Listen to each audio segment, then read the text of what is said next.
Bom dia!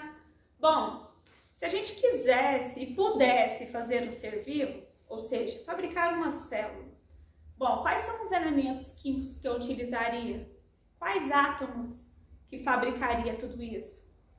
Lembrando que são elementos químicos, letra maiúscula, tá? O carbono, o hidrogênio, o oxigênio, o nitrogênio, fósforo e enxofre. Aqui eu tenho os átomos mais abundantes para o quê? Para se ter um ser vivo.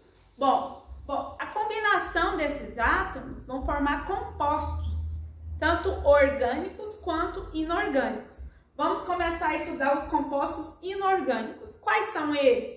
Água e sais, tá? Hoje a nossa aula vai ser sobre água.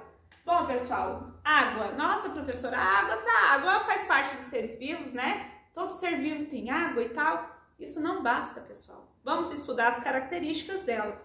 Bom, a questão da água. O nosso corpo, a literatura fala que o nosso corpo tem de 70% a 85% de água. Bom, olha aqui pra mim. Viram água? Aí você fala, professora, mas como? Eu tô vendo o organismo aqui. A senhora tem pele, pelo, né? Cabelo, ossos. Não acredito que 70% a 85% do organismo é feito de água. Bom, pessoal, vocês já fizeram comida? Por exemplo, você vai fazer um bife, né? Alguém na sua casa saiu e falou, se vira, faz aí o seu almoço. Aí você vai lá pegar o bife maior pedaço de bife você vai fazer pra você, claro. Aí você vai lá, coloca lá o óleo, né? Vai fritar ele e fecha a panela. Aí quando passa algum tempo, você abre a panela, lá tá cheio de água. Aí eu te pergunto, quem colocou a água lá no seu bife lá quando você estava fritando? Quem? Beleza, guarda a resposta aí. E mais adiante você deixa ele lá terminar de fritar, quando você vê aquele bife enorme se reduziu. Por quê? Pessoal, porque o nosso corpo, ele é constituído sim. Por quê? Pela água. Então a substância inorgânica mais abundante na célula é o quê? A água, tá? Então quando você aquece essas carnes aí, acaba liberando o quê? A água. Então isso daqui, para vocês verem que o nosso corpo tem sim uma quantidade muito grande de líquido, de água. Bom, mas essa água, ela vai variar, professora? Por exemplo, pessoal, se você pega o braço de uma pessoa e puxa, demorou voltar a pele? Demorou? Não demorou, ou demorou? Se você pega um bebezinho de 2 aninhos, um bebezinho não, uma criança de 2 aninhos, você vai e puxa o bracinho dela, a pele não volta rapidamente? Agora você pega e puxa a pele do braço de uma pessoa de 70 anos. Demora para voltar, né? É a mesma coisa de demorar devagarzinho, câmera lenta até voltar. Por quê? Porque é a elasticidade. Quanto mais água o organismo tem, quanto mais água eu vou ingerir, maior a elasticidade do que? Da minha pele, tá? Então essa questão da quantidade de água aqui, ela vai variar de idade, tá? Uma criança, um recém-nascido, ela tem muito maior quantidade no organismo de água do que uma pessoa mais idosa, tá? Até mesmo porque pessoas mais velhas, elas não lembram tanto de beber água, certo? Então é legal você ficar oferecendo a todo momento, porque eles não têm tanta sede. E lembrando que quanto mais água eu tomo, mais bonita eu fico, tá? Mais elasticidade tem a minha pele, mais hidratado tá o meu cabelo, minha unha e tudo mais. Bom, e a quantidade de água também vai variar de espécie a espécie. Por exemplo, eu tenho uma quantidade X de água. E se eu pegar, por exemplo, uma água viva? A água viva, com certeza, ela tem mais água do que o meu corpo, não é assim? Outra questão, o metabolismo, pessoal. Por exemplo, o que é o metabolismo? É um conjunto de reações de um organismo, né? Por exemplo, o meu coração tá todo momento batendo, né? Onde tem mais água qual órgão tem mais água? O meu coração ou, por exemplo, deixa eu ver, o meu dedão? O meu dedão eu mexo com ele, né? Mexo quando eu quero, mas ele pode ficar paradinho. E o coração? O coração ele pode parar? Então o metabolismo vai diferenciar aí a quantidade de água dos órgãos, viu? Então o meu coração tem mais quantidade de água do que o meu dedão.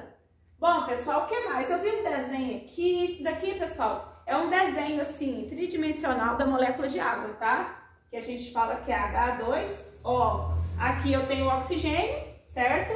Esse oxigênio, ele tem carga negativa, tá?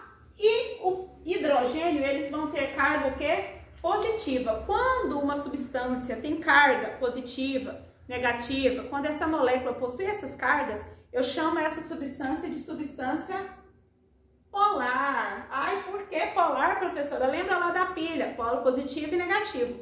Isso daqui vai ser muito útil pra gente, sabe por quê? A água ela é considerada um solvente universal para a biologia. Então, se a água é considerada um solvente universal, por quê? Porque ela dissolve grande parte do que? Das substâncias. Então, justamente por causa dessa polaridade. Já ouviram falar que os opostos se atraem? Que o positivo atrai o negativo? É justamente aí, tá? Bom, pessoal, tensão superficial. Aqui eu tenho a molécula de água, mas geralmente vamos colocar um monte de molécula de água aqui, ó. Lembrando, tá? Que o positivo, aqui ó, o hidrogênio é positivo, liga com o negativo para formar essas moléculas de água. Pessoal, vocês já tentaram pular? Por exemplo, vocês vão lá num córrego, numa piscina, aí você vai pular, vai aprender a nadar, aí você vai e pula na água. Aí pulou na água, aí às vezes queima a barriga todinha, assim que a gente fala que deu uma barrigada na água. Já aconteceu isso com vocês? Vocês sabem por quê? Da mesma forma que a gente vê alguns insetos assim, ó, andando sobre a água, já viram isso? Por que que isso acontece? Justamente por causa da tensão superficial. Essas moléculas de água, essa molécula de água, elas vão formar, é como se fosse uma película assim, ó, uma linha. Por isso que quando a gente pula de uma vez dentro da piscina, a gente acaba o quê? Sentindo a tensão superficial da água, porque você bate na água para depois você afundar. Você vai fazer um bolo, aí você vai jogar, por exemplo, tá lá, você vai misturar lá, você coloca água na vasilha, aí você vai e joga farinha de trigo, né, para fazer o bolo. Vocês viram que quando vocês jogam a farinha de trigo não cai de uma vez na água. Ela fica separadinha na água, até ela ir o quê? Se dissolvendo e cair. Isso, gente, essa películazinha a gente chama de tensão superficial. Quando vocês forem dar de ponta aí em piscina, em rio, sei lá onde vocês querem pular, geralmente o que se indica é que a gente quebre essa tensão superficial da água, tá? Que é essa películazinha, como se um monte de hidrogênio, ó, ficasse tudo aqui na parte de cima, eu tô dando um exemplo, e aqui embaixo o que? O oxigênio, formando quase que uma ponte, tá? Então, quando a gente quer pular dentro da água, pra gente quebrar, pra gente não sentir essa tensão superficial, o certo é você pular de ponta, porque você acaba quebrando essa películazinha e não se machuca. Pessoal, solvente universal, por quê? Aqui, ó. Aqui eu tenho o sal de cozinha, cloreto de sódio, sal. O sal também é uma molécula polar, porque tem carga positiva e negativa, correto? Por que que a água é considerada um solvente universal para a biologia? Justamente porque ela é polar. O positivo, ele atrai o negativo. Como assim? O sódio aqui, ó, ele é positivo. Então, quem que vai ligar com o positivo aqui do sódio? O oxigênio da água, não é? O hidrogênio fica desse ladinho, porque ele é positivo. E o oxigênio vai acabar o quê? Ligando com o sódio. E aqui do mesmo jeito, o hidrogênio que é positivo, acaba ligando com o quê? Com o cloro, formando o quê? É como se essa união dessas moléculas, por causa dessa atração, que a gente fala a atração dessa polaridade, acaba o quê? Juntando o sal com a água, e a água acaba o quê? Dissolvendo várias substâncias, certo? Bom, o que mais? Calor específico, pessoal. Já fizeram aí, ó, café, fazer arroz. Quando a gente vai esquentar água para fazer o café, calor específico, é a quantidade de calor necessária para mudar o quê? O estado dessa substância, que no caso é a água.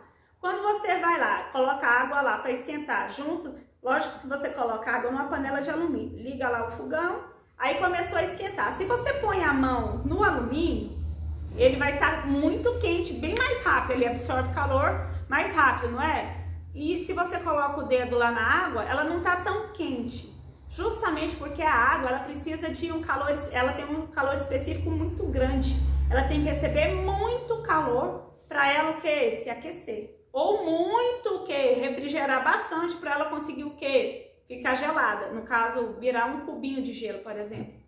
Então, o nosso corpo, se ele tem 70% ou 85% de água, isso é ótimo, porque Porque significa que vai ter que ter um calor muito grande no ambiente para que eu possa o quê? Começar a entrar no processo de desidratação ou de hipotermia, porque o meu corpo é água, a água demora a ganhar calor, a água demora a perder calor, certo?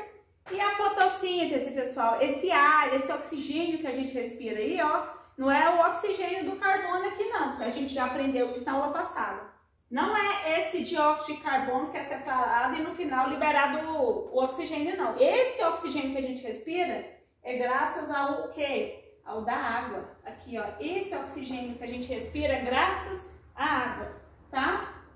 E todos os transportes de substância, a maioria dos transportes de substâncias que acontecem no nosso organismo, ele é feito através do quê? Da água. Tá? Sem falar que a água é lubrificante, né, na saliva, sem falar que, no caso, nas articulações, nas lágrimas. Então, a água é uma substância inorgânica imprescindível à vida. Sem ela, não dá para viver. Espero que vocês tenham entendido. Até a próxima.